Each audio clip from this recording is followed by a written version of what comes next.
Man, the gun community just doesn't forget. And if you make a mistake as a company within this space, well, you're probably going to pay for it. Now, I've got some examples that are all relatively current, and one that's not so current, but a current example of it to prove this point. And it's more than anything else I've ever experienced is what happens in the gun community where people just don't forget. Let's talk about, real quick first, Springfield Armory. A long time ago, relatively long time ago, they did some things that don't look great, kind of against gun rights. And there are still people to this day that will not buy Springfield Armory guns, products. Just last week, I saw a post from School of the American Rifle, and he literally made a point to say that he will not do business, meaning in that case, selling gauges to someone that worked for Springfield Armory because he feels that strongly about what they did in the past and that they are not to be done business with. I've got other more recent examples. Think about T-Rex Arms. So T-Rex Arms, a lot of people like that company. One of my favorite holsters, right here. T-Rex Arms holster. It's got the little dinosaur on it. Ever since the split between Lucas Botkin and his brothers and the rest of the management team at T-Rex Arms, people, majority, I would say, of the Second Amendment gun-owning community will not support T-Rex Arms anymore. And in a major way. I saw a Facebook post that they made, I think yesterday, and the post was very much there was nothing controversial about it. It was about an ACOG with an RMR on top, and that's a good optic setup, basically. And I decided to read the comments, and there wasn't a single comment that wasn't extremely negative toward T-Rex Arms. A lot of tongue-in-cheek kind of stuff, a lot of stuff just accusing them of being horrible people and of stabbing their brother, Lucas, in the back and stealing his company from him. And, we'll see what happens. They say that they're doing a warehouse expansion sale right now. From the way things are looking and from all the negative press that they've gotten since the split with Lucas, I don't see how that company can be doing well right now. In fact, so much so, we'll see what happens. I have no way of knowing what their sales are looking like, but I find it hard to believe that they're anywhere near where they were a few months ago before all that happened. Now let's talk about another one. Rare breed trigger, the forced reset trigger. Lawrence DeMonico, he had a lot of good juju with the Second Amendment community when he went and fought the ATF because the ATF was saying that forced reset triggers were machine guns, which they're not. We all know that. Statutory definitions do matter. It's a semi-automatic trigger. There is a trigger pull for every round that fires.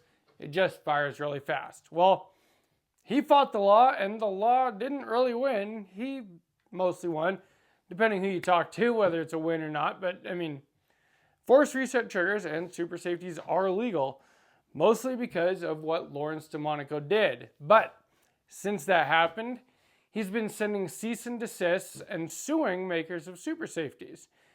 And people, that's not a good look for the community. That goes against everything that we stand for as far as, the right of the people to keep and bear arms, all arms, including that capability.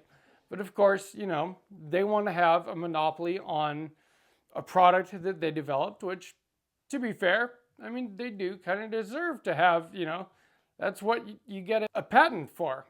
So, they do have the right to that patent. But I don't know if you've seen Tim Hoffman's recent video about the patents. The 223 patent absolutely has nothing to do with the super safety.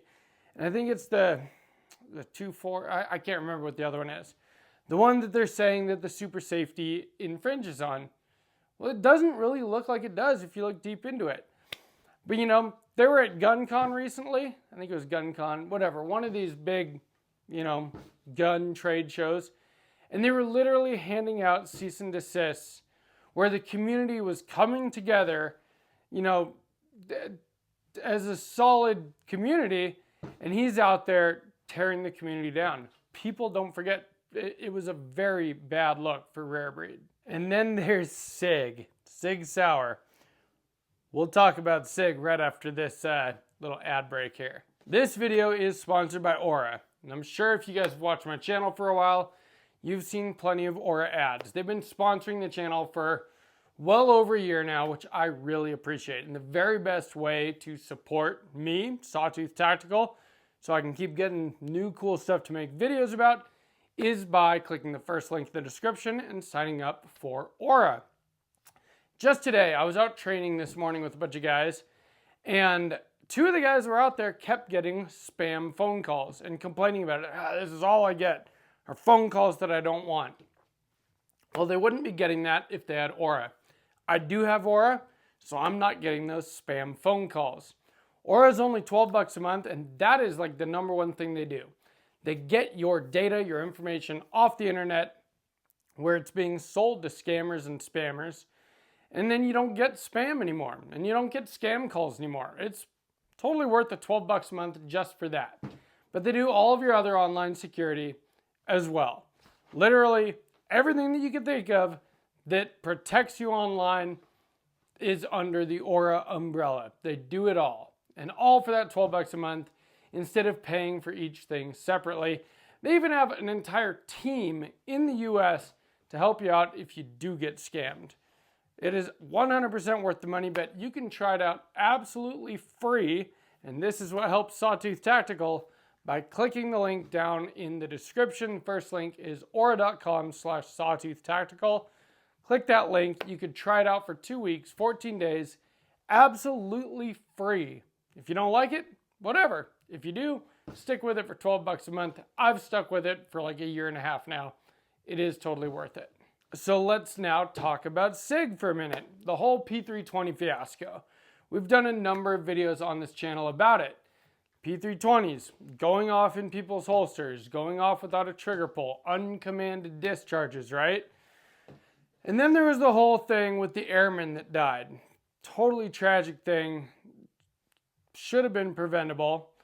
And, the story has changed. Initially, it was, he took his holster like this, QLS fork off, set it down on a table facing him, shot him in the chest and killed him. Turns out that's not really what happened. There was an arrest made, involuntary manslaughter and all of that. So that's not exactly what happened. But it was so believable because of all the things that have happened with the P320 leading up to that. Even many things very recently.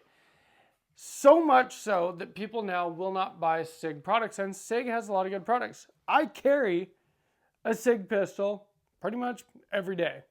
There's times when I carry the Shield Plus, carry Comp as well, but I carry this P365 XL all the time for the most part. I love that pistol. I trust that pistol. I carry it chambered appendix, and I don't worry about it.